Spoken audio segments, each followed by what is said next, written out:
Hello everyone, in this video I'm going to show you how to check top album in Apple Music. So if you want to check the top album on Apple Music, here's how you can get it done.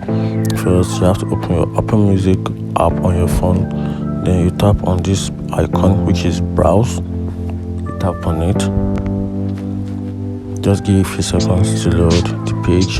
Then good. Then you scroll down. You scroll all the way down. Then you tap on this option, this chat. Tap on chat option. Then you tap on it. Then you scroll down a little. Then you find the option called top album. Then you tap on it.